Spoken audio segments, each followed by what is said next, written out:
Hej Nikolaj. Som dine politiske rådgivere har vi analyseret den seneste meningsmåling og vælgernes dagsorden.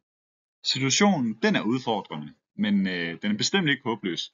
Vores mål er klart. Vi skal sikre, at de konservative kommer godt over spærregrænsen og bliver en uundværlig samarbejdspartner efter valget. Som set på slidet her, er den seneste meningsmåling fra Aarhus. Målingen viser et markant fald til 5,3% for vores parti. Men det afgørende, det er konfidensintervallet. Det fortæller os, at den virkelige støtte med 95% sikkerhed ligger et sted mellem 3,5% og 7,1%. Det betyder to ting. Risikoen for at ryge under spærregrænsen, den er reel. Men muligheden for at nå op på et niveau, hvor vi får reel indflydelse, er lige så reel. Så den sidste uge handler om at maksimere chancerne for det andet scenarie. Yes. Så vi skal ligesom kigge på, hvad bekymrer aarhusianerne sig om. Yes. Her er de emner, der driver vælgerne i Aarhuskredsen. Og vores opgave som politikere er ikke at opfinde nye emner, men at gøre vores konservative styrke relevante i den her sammenhæng. Så hvis man kigger på transportfronten, så handler det om at tale fornuft og effektivitet, ikke ideologi. Så vi skal have flere busser, færre forsinkelser. Det kunne for eksempel være et budskab, fordi det vil tale til alle. Hvorimod på skolerne kæmper vi den konservative kamp for faglighed og stabilitet. Vi skal appellere til forældrenes ønske om en skole, der bygger på solide værdier, som de kan spejle sig i. Og på klimafronten, fordi vi kan se, at der er 38%, som bekymrer sig for klimaet, der kan vi for eksempel sige, og på klima skal vi tage ejerskab af emnet med en vinkel om grøn vækst og innovation. Vores budskab er, klima løses med teknologi, ikke afgifter. Disse tre områder skal være vores absolut fokus. Det er her, vi vender vælgerne tilbage, og det er dem, der er vigtigt for vores parti.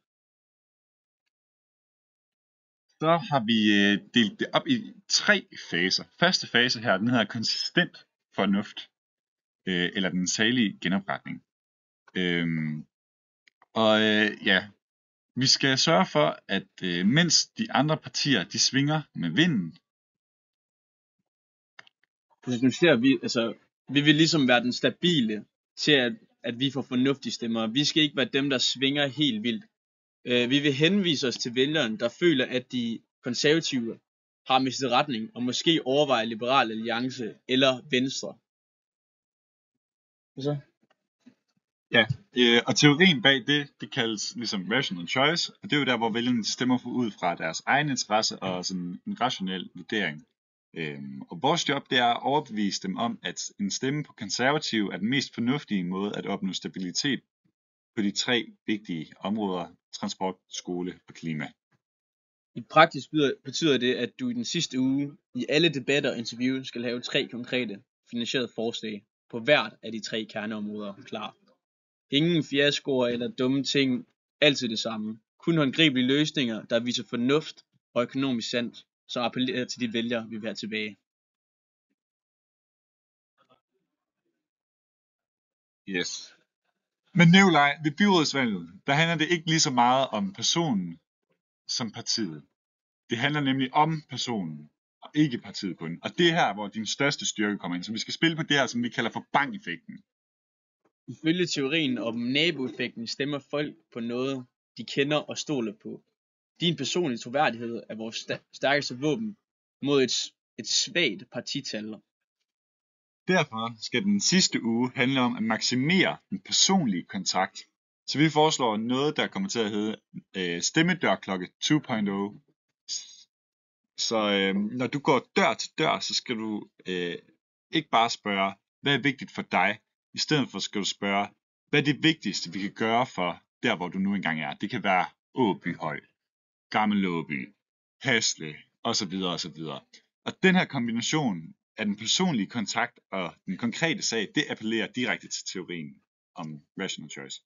Det er også vigtigt i den her bankeffekt, at vi bruger de sociale medier. Brug dine sociale medier til at vise dig frem som den erfarne, for rolig forhandler. Lav korte, uperfekte videoer direkte fra gaden, hvor du besvarer et enkelt spørgsmål om transport eller skole. Vær autentisk. Det er det, der vinder over de højt producerede reklame lokalt.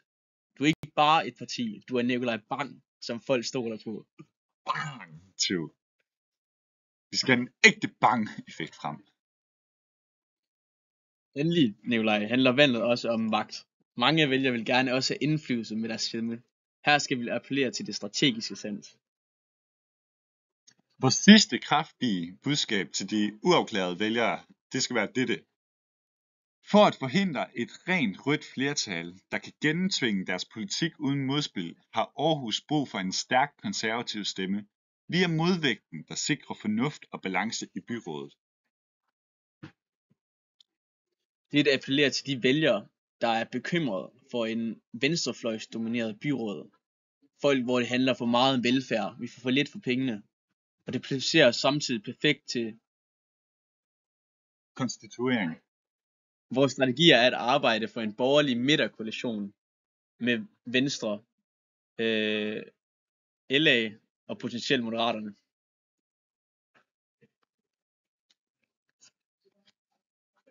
Ja, og i dine interviews, der skal du derfor være åben i din vilje for samarbejde på tværs af midten. Så sig direkte, mit mål er at skabe et stabilt borgerligt flertal, der kan sikre fornuftig økonomi og virksomhedsvenlig politik i Aarhus. Det viser, at du er politisk rationel aktør, der vælger at tænke på resultater efter valgdagen. Så Nikolaj, her er din handlingsplan for den sidste uge. For det første, tal kun om transport, skole og klima med konkrete forslag. Det er vigtigt. For det andet skal du sørge for at være synlig og autentisk. Mød vælgerne personligt og brug sociale medier til at vise, hvem du er. For det tredje, positioner dig som en modvægt. Appellér til de vælgere, der ønsker balance og et stærkt borgerligt samarbejde i vores samfund.